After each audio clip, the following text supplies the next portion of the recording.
week 6. First of all, I'm almost through week 6, so I'm looking at week 5. Looking in the future just a few days and saying I'm 5 weeks out from my first show. Oh my God. Okay, so many things go through my head. For one, I'm excited for all the girly things.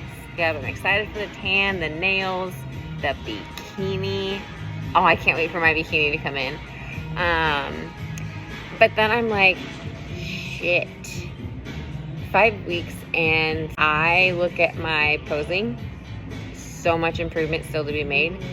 I look at how my body is. My body is just holding on to as much as it can in certain places, and I'm like, that needs to go away. Looking, and okay, yes, I am extremely proud of what I have accomplished. My trainers have done a beautiful job customizing workouts to help me grow in a very short period of time. But freaking out every day probably while I look at myself in pictures or videos while I pose and compare myself to all of these amazing athletes that I know are going to be at this competition, that I know are going to show up stacked and conditioned to the best of their abilities as well. I just need to take it day by day, do as I'm told and asked, and that's all I can control. One thing that I do continue to have to remind myself is my job through this journey is to follow the plan, stay obedient to all my coaches' requests, and hit every day 100%. What's not my job is to sit here and try to understand how in 5 weeks am I going to bring the package that I so desperately want to bring. It's my coach's job to take the science and tweak my meal plan, tweak my workouts, tweak my cardio to be able to deliver that package. So, no more comparing, no more wondering what my nutrition is going to do for me, no more asking myself like what else can I do to improve, because that's too much for my mental health right now, and I'm not paying other people who are extremely skilled and knowledgeable in this department for myself to just sit back and worry about it. So, workouts, my strength is getting weaker. I've had to drop in weight to complete my full sets and reps. And that's a mind game of its own, right? Like, I worked so hard to get to a certain point to be strong and to be able to push and feel strong. And now I'm just feeling weaker as I continue. So dealing with that.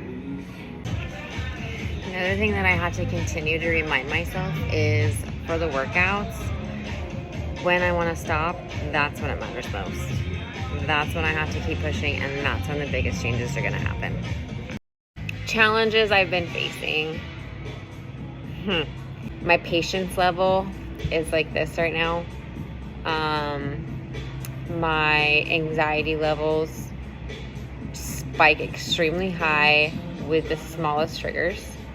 And I have no sympathy for others right now. Like, it's sad to say that.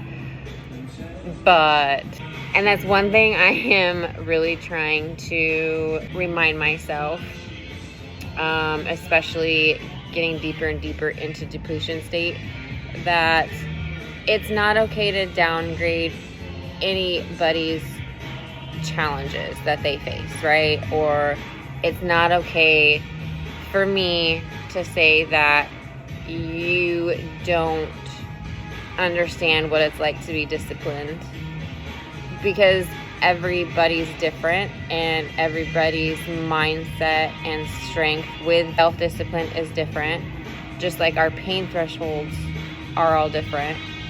So where do I get off saying you have no idea, right? So that's what I'm trying to remind myself through this week and moving forward, because I know it's just going to get worse.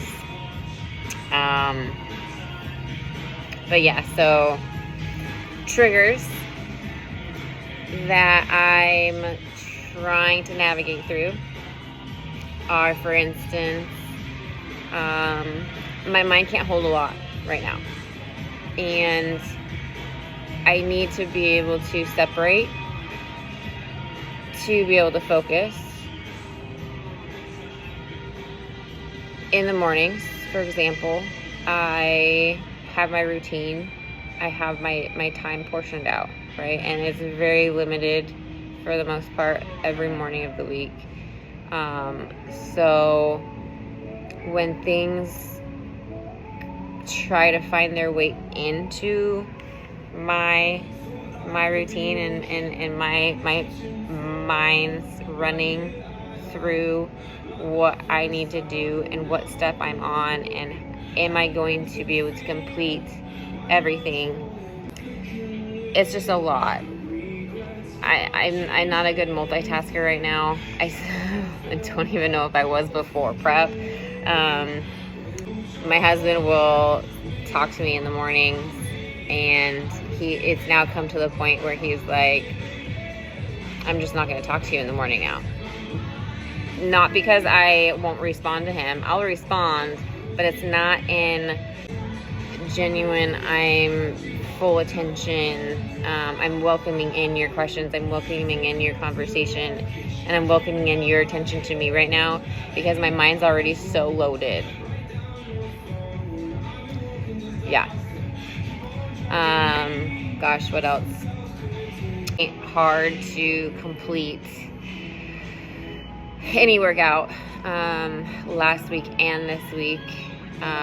So what I've decided to try was, instead of looking at the entirety of my morning, looking at it in smaller portions, getting to the end of that portion, and then moving on to the next.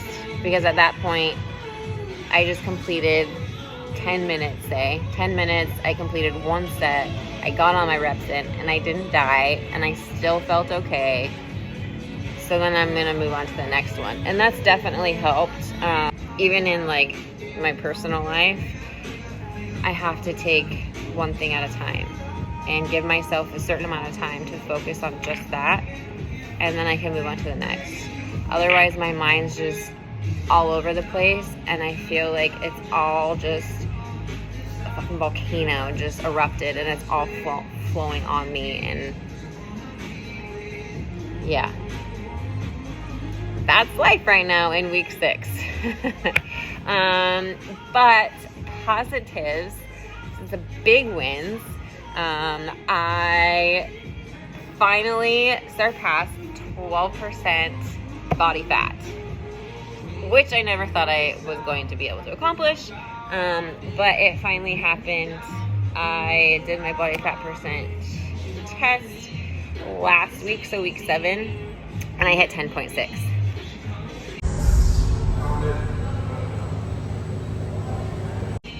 It felt so good, which is probably one of the reasons why I feel so cold right now. But yeah, that felt amazing, and I'm looking forward to getting down a little bit more, because there's still some areas in my body where I definitely need to dry up and lose that little bit that's hanging on. Another big win, talking about nutrition. So we did deplete a little bit more, and I lost a rice cake, which is so sad. I love my rice cakes. I'm actually, the first 2 days was pretty challenging, not gonna lie. You can all laugh if you want, but if you know, you know. But now today I actually feel pretty good about it, and I feel like, okay, my mind's past that extra one, and now it knows, like, it's just not there anymore. So if you can't have it, I can't have it. But only eating a certain amount of foods has helped so much in terms of gut, right? So I used to bloat. I used to have really some bad times using the restroom over my past years.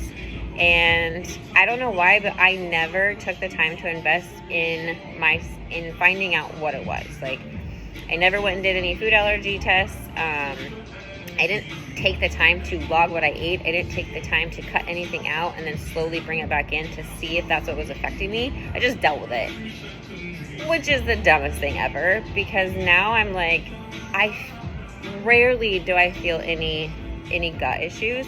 And when I do, it's happened once through this whole prep, and I was able to eliminate it just like that, because I'm only eating certain things. So as soon as something comes in, if we do change it and my body doesn't like it, it's so easy to see it, right? It's so easy to pinpoint. And I am just like so disappointed in myself that I didn't figure this out before. Like, I didn't take the time to invest in myself to make this change for my body, because it feels so much better. Anyways, zucchini, not good for me. I think I mentioned that in my last video, but we were able to switch it up and go right back to asparagus, and I'm feeling good. So we are sticking with asparagus, spinach, and that is all my veggies right now. Asparagus and spinach. And okay, if you, TMI, but if you've eaten asparagus, you know it makes your pee stink. I was eating six stems a day. Now I'm eating 12. Double the asparagus, double the stink, you guys. I just can't get away with it. It sucks. But, I mean, whatever. Yeah. So that was a big win. Highly recommend, if you have any gut issues, take the time. Cut out a bunch of foods and slowly bring them back in. Take the time for you. Make that change. I think that's all my wins for week 6, except that I'm getting through it day by day. And some exciting things going on. My son's coming in from Washington for my daughter's birthday. She's turning 10. Mind blown. If you don't know from before, I have 4 children. 3 boys, 1 girl. My youngest is now going to be 10 years old, and she is an adrenaline junkie. Not like me. Definitely gets it from her dad and brothers. But we're going to Six Flags for the day on Saturday, which brings some I'm so excited news. I get to skip cardio on Saturday. It'll be my first day off of cardio. Fuck, I don't even know. 12 weeks now. Every day, unmissed. So, looking forward to it. Even though I'm going to be walking my probably double the amount of steps through the park all day, and that's why my coach is allowing me to take the morning off of cardio. But even there, just knowing that I get to wake up Saturday morning, get in and do my lift, and not run. Yes, the small things count. So that's exciting. And then we have a surprise visitor coming for her. My niece is coming in from Washington as well. Can't wait to see her. Haven't seen her face in a long time. So we're gonna have some good, like, abnormal events happening this weekend. We're taking my daughter bowling with her friends Friday, right after school, so I can get home before I know that I'm gonna be exhausted and just done with the day, because about 7 o'clock is my mark. Yeah, so fun things. Again, focusing day by day, taking my blocks, right? Keeping everything separate, not letting it overflood my head, because I can't mentally, I can't take it. And that's all I got for you.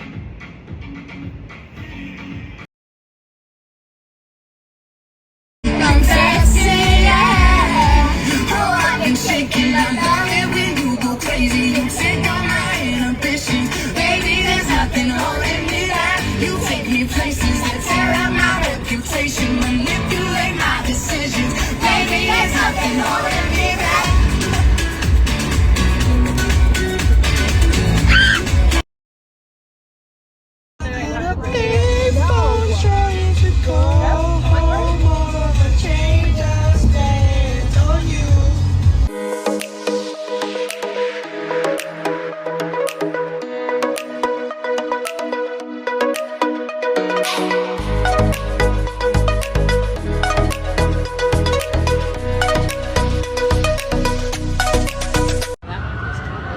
This is me, Six Flags.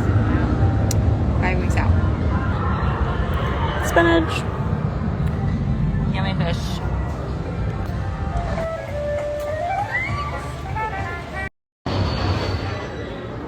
My lip gloss is cool. My lip gloss is popping. All right. I never thought I was gonna lose my shoes and hit someone on the head. Yeah.